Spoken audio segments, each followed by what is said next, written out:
Tonight, Israel's show of force in the West Bank, the largest operation in the occupied territory in 2 decades.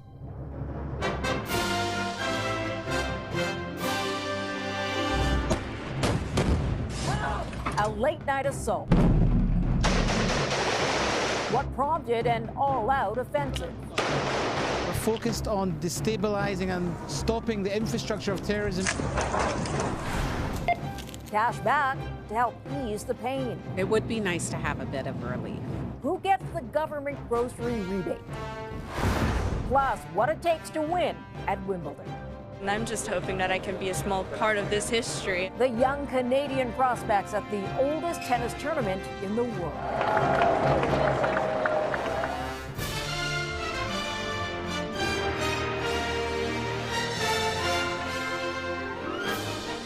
CTV National News with Omar Sachedina. Reporting tonight, Mirella Fernandez. Good evening. In a show of force not seen in almost 2 decades, Israel launched what it is calling a military operation in the occupied West Bank. Israel says it is targeting terrorists in the Jenin refugee camp. At least 8 Palestinians have been killed, the death toll expected to rise. CTV's Annie Berger-Oliver reports. The airstrike started in the pitch black. The series of drone strikes kicking off what Israel calls a military operation. Thousands of soldiers, armored vehicles, and even bulldozers deployed to the occupied West Bank city of Jenin, where Israel's army says it's trying to put a stop to terrorist activity in and around the Jenin refugee camp. We're focused on destabilizing and stopping the infrastructure of terrorism inside the camp. Command centers, weapons. Israeli officials estimate hundreds of armed fighters from militant groups including Hamas and the Islamic Jihad are based in the area. Video released by Israel's army claims to show some of the 100 arrests made so far. Jenin has become a safe haven for terrorists. From that safe haven, terrorists perpetrated savage attacks, murdering Israeli civilians. Tensions in the region have been steadily increasing since last year, and the advocacy group Canadians for Justice and Peace in the Middle East is calling for calm. There are signs that perhaps Israel's government, which is led by a coalition of far-right political parties, is really looking to ratchet things up. Palestinians argue these types of raids inflame the violence and say Israel is attacking defenseless civilians. The city's hospitals flooded with dozens of people wounded, and at least 8 people killed, according to the Palestinian Health Authority. It was like World War III, this injured man says. They are attacking unarmed people. In both Jordan and Gaza today, protests in solidarity with the people of Jenin broke out. This is exactly the pattern that we've seen in Israel and Palestine going back decades, where there is some Palestinian militant activity responding to their desperation, despair, humiliation, and lack of hope, and Israel cracking down very hard. Tonight, Israel's prime minister said this military operation will go on as long as necessary. Mirella? Annie Berger-Oliver, thank you. No sign of protests in Israel wrapping up soon. Thousands turned out at the main international airport to vent their anger against the government. Israeli police tried to control the crowd outside where they were blocking the main road. That led to scuffles. Protesters also crowded into the terminal. They're furious about Benjamin Netanyahu's plan for a judicial overhaul that would give the government power over the courts. Things have calmed down in France after 5 days of riots triggered by the police shooting of a 17-year-old boy. Hundreds of people showed their support for the mayor of a Paris suburb. His home was attacked by rioters on Sunday. His wife and child were injured. Crowds also gathered at town city halls that had been targeted as part of anti-violence rallies. Ukrainian officials say at least 2 people were killed in a Russian drone attack on the northeastern city of Sumy. The latest strike damaged several buildings and injured nearly 20 people. But Ukraine is making progress on the battlefield, retaking more than 37 square kilometers in 2 territories over the past week. Two Canadian warships shoved off from Halifax today to take part in a NATO mission aimed at deterring Russian aggression. HMCS Shawinigan and HMCS Summerside are bound for the Baltic region. They'll assist NATO forces with mine hunting and disposal operations as part of Operation Reassurance. It's all part of making sure that the Allied waters in which NATO will operate will be that much safer. About 1,100 troops make up Canada's largest international military operation. A 13-year-old girl is dead after a major highway collision about 70 kilometers southwest of Montreal. The parents and their two other children are in critical condition after a large truck slammed into their vehicle. Police say highway traffic was slowing down, but the truck driver couldn't brake in time to avoid the collision. The cleanup continues in central Alberta, where a weekend tornado destroyed homes, killed livestock, and wiped out farmers' crops. While experts are still on scene working to determine how strong that twister was, the damage it did is already clear. CTV's Nicole DiDonato reports. Amber Nielsen was working in her yard Saturday afternoon when she saw a funnel cloud in the distance. The moments after, a blur. At first it seemed a little surreal. We were shocked by it. The Nielsen family left and returned to find their cars destroyed, house windows blown out, and part of the roof missing. We feel very blessed that we have a house that's still here. Some of our neighbors weren't so lucky. The family says they're also blessed to have fields full of volunteers helping with the tornado cleanup. RCMP say 14 homes were damaged and 5 were completely lost. No people were seriously hurt, but dozens of livestock were killed. We're just very grateful that even though something really awful happened, so many good things also happen because of the community that we live in. Complete strangers spending several hours sorting through debris, searching for any valuables left behind. Brought our side-by-side and our wheelbarrows. We just, like to stick by people and do what we can to help. So that's what Carstairs is all about. The Reeve for Mountain View County says a disaster recovery center has been set up in Didsbury and more supports are available online for impacted residents. She says they welcome volunteers but have a message for those passing through just to take a look. Please stay away unless you are there to help and support the recovery from those impacted residents. Your presence is actually making things a lot worse. The MLA for the area says the province is ready to help as needed. He adds that the community support is unmatched. This is what Albertans do in the face of adversity. They rally together. They are really the strongest part of our province as our people. On average, Alberta sees 15 tornadoes per season. This marks the 13th this year and by far the most destructive. As devastating as all of this is, it's healing to see everybody come together and humanity just survive. We should know more about the storm's intensity tomorrow when Environment Canada and the Northern Tornadoes Project are set to release their findings. Nicole DiDonato, CTV News, near Carstairs. The skies opened up in the U.S., sending torrential rain down on some states. Others had to swelter through heat waves. Most Americans watching the forecast to see what to expect for July 4th celebrations. CTV's Vanessa Lee has that. From New York to North Carolina, 37 million Americans on the East Coast are under severe storm watches, hoping to be spared from powerful bands of hail and punishing winds. All of a sudden, I seen the trees break off over there and flying through the air. The cleanup is underway in Chicago, where a record rainfall over the weekend flooded homes, stranding drivers and shutting down roads. The amount of rain is just so severe, the visibility would be near impossible, forcing the cancellation of a NASCAR street race. I believe this is the strongest downpour of rain since 1987. In the West and South, 13 states are baking in blistering temperatures. It was so humid and hot, and it was just very difficult to walk.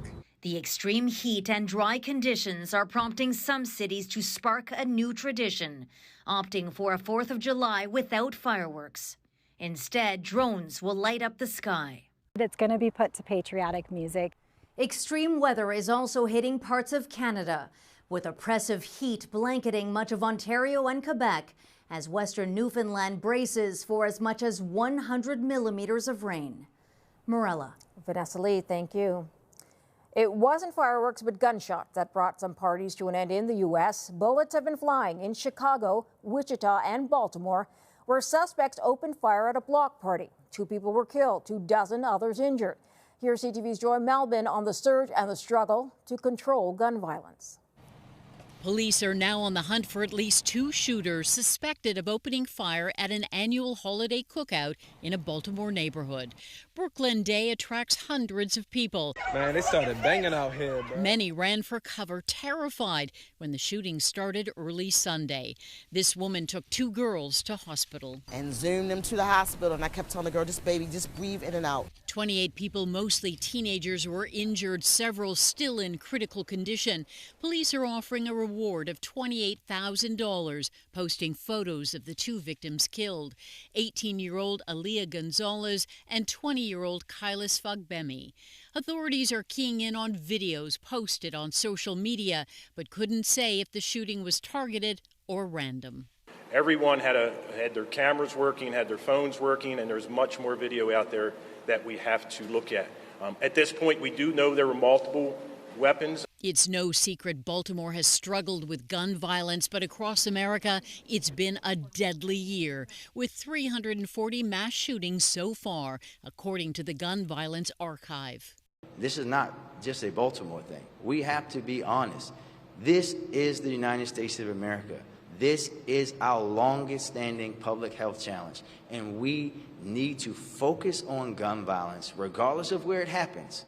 In Chicago, 32 people were shot, 3 killed, and gunfire broke out at a Wichita, Kansas nightclub, injuring 9. Communities from mayors to moms calling for stronger gun laws. This is a truly heartbreaking reality. Unfortunately, we see this time and time again, a holiday weekend, a weekend period ending in gunfire. It's a maddening challenge in a politically divided America. President Joe Biden has repeatedly called for an assault weapons ban, but doesn't have the votes in Congress to overcome Republican resistance. Morella? Unbelievable, Joy. Thanks for the update. A young bull rider is dead after he was bucked off a bull at a rodeo outside of Calgary. I know that his legacy will live on in the rodeo industry. He's not gone and not forgotten. 19-year-old Seth Soto was hit in the back of the head by the bull's horn after he was thrown during a competition at Stoney Nakoda First Nation. Now, he got up and walked away, but later collapsed. Some Canadians can expect to see a boost in their bank accounts on Wednesday. The government's long-promised grocery rebate payments will go out. But as CTV's Beth McDonnell reports, not everyone will feel the refund relief. Single mom Pat Handy appreciates a good bargain. This lettuce is $1.99 and welcomes extra money from the federal government for groceries. Compared to a couple years ago, it's outrageous what we're paying now. So it would be nice to have a bit of relief. But Handy says she's likely priced out of the 2023 grocery rebate because of her salary, which is based on a family's income. Those eligible will receive about double the GST/HST credit from January. That means $387 for a single parent with 1 child, a couple with no children, $306, 2 children, $467, a couple with 4 children, $628. The rebate is expected to help 11 million low to modest income Canadians. But in the months ahead, shoppers may not see much difference in the grocery aisle.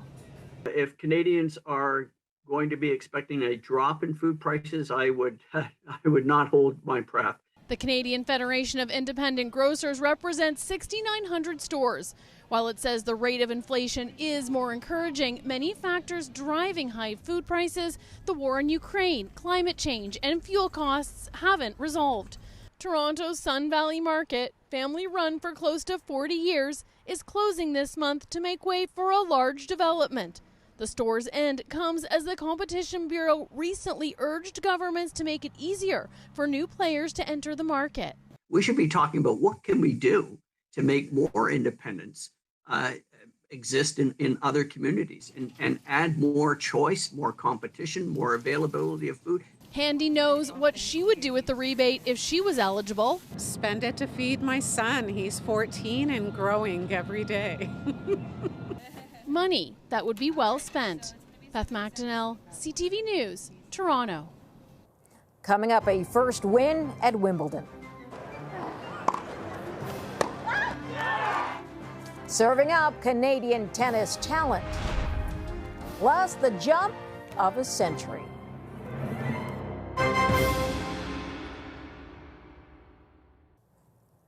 The world's most revered tennis tournament is on. Fans will be watching some strong Canadian contenders at Wimbledon this year. They may also notice something else, a key change in the women's wardrobe. CTV's Bill Fortier with a Day 1 Wimbledon wrap. The fans have arrived. Thank you very much. The grass is freshly cut, the lines are painted, and the oldest and most famous tennis tournament in the world is underway. A rain delay foreshadowed the fate of Canada's greatest Wimbledon hope. It's a massive win for Mo. Top-ranked Canadian Felix Auger-Aliassime upset in the first round. Been a difficult year for this guy. Up next was 24-year-old Denis Shapovalov, his match suspended because of fading sunlight. Inevitable. They were never going to finish tonight. On the women's side, a positive outcome. Leylah Fernandez advancing to the second round with her first ever win at Wimbledon. When you think of Wimbledon, you also think of legends who have played here, and I'm just hoping that I can be a small part of this history, of that history. Despite Auger-Aliassime's early exit, Canada should have high hopes, according to this expert. Nobody's going to want to face these players because if they get on a roll, all of them could be in contention to go into the second week at Wimbledon this year. This year, Russian and Belarusian players are back for the first time since 2021. They had to sign neutrality agreements and they're not representing their countries. Of course, I feel really special and really happy to be back in London to play at one of the best tournaments. Doesn't matter from which country you are. We're here just a tennis player. We're here to compete. And another history-making change. For the first time, women can wear colored undershorts, though the traditional white seems to be the favorite. There are a total of 7 Canadians playing at Wimbledon. The first round continues tomorrow with 4 of them on the court, including big names Bianca Andreescu and Milos Raonic. Morella. Thanks, Bill. Straight ahead, a leap of faith at age 99. I promised my great-grandson I'm going to jump with him. And now is the time. Meet the adventure-seeking senior who doffs a danger.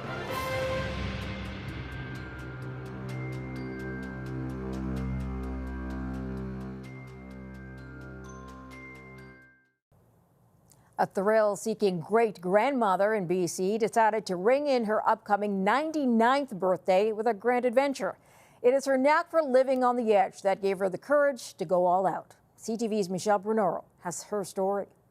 At almost 99 years old, Lucy Koenig might need some help getting around, but that's not enough to stop her from doing what she sets her mind to. She has no fear at all, yeah. The fearless senior has done ziplining. She rode an elephant. She jumped from an airplane a few years ago. I don't scare easy.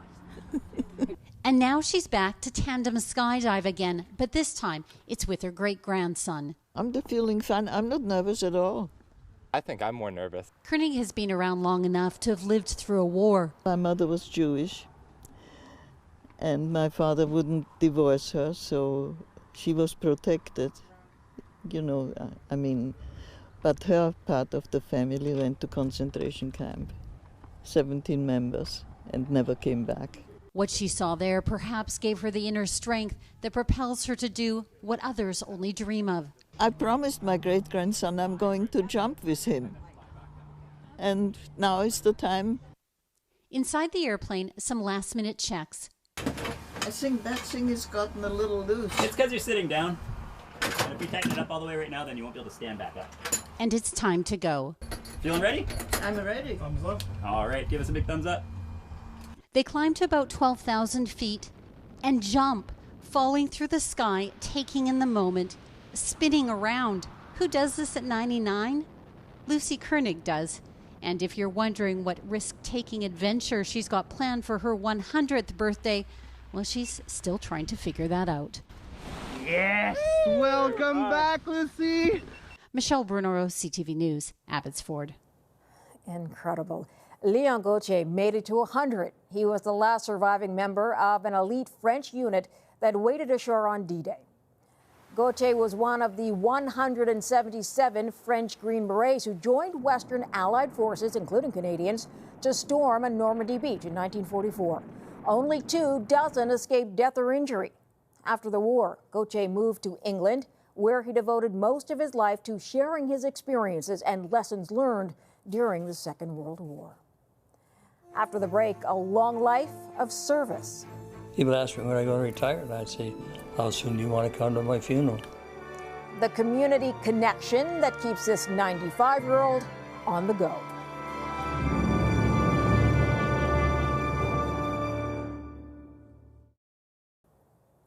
Living into your mid-90s is an achievement, but imagine happily still working at 95. We leave you tonight with one senior's commendable commitment to serving the greater good. Here's CTV's Adam Sawatsky. When Jerry Ratchford was a boy, he recalls reading an obituary in the newspaper he delivered and asking his mom a question. Will I ever be 80? And she said, well, maybe. But before he could know definitely, young Jerry had to finish selling papers to the same troops who were captured in this iconic photo, leaving their families to serve overseas. Finish my paper route, I'd get out to march with the troops. The then 12-year-old's dedication and enthusiasm impressed the troops so much, Jerry says they had a little uniform tailored for him. I was the mascot. How was it being a mascot? Good. Jerry's role earned an article in one of the papers he delivered before he joined the cadets, served in the Navy, and eventually enlisted in the Army, deployed to Cyprus and Korea. We lost a lot of fellows over there. You try to wipe it out of your mind, but no, it's there. After earning more than 13 military medals, Jerry retired from the Army after 40 years. But he was committed to keep serving and started teaching cadets what he valued most. Leadership and being a good citizen. Which is why Jerry started volunteering with various community groups, donned a new uniform to join the commissionaires, and eventually answered that question about longevity. Now I'm 95. You're 95? 95. And he's still working, recently recognized with 40 years of distinguished service. People ask me when I'm going to retire, and I'd say, how soon do you want to come to my funeral? While Jerry credits his good health with keeping busy, he attributes his personal happiness with always focusing on being of service to others. Do the best you possibly can with what you have. And whether you're 95 or not yet 9, Jerry says it's never too early or too late to make a difference. Adam Sawatsky, CTV News, Victoria. That's a wrap on your Monday. I'm Morella Fernandez. For all of us here at CTV National News, thanks for watching. Omar will be with you again tomorrow. Good night.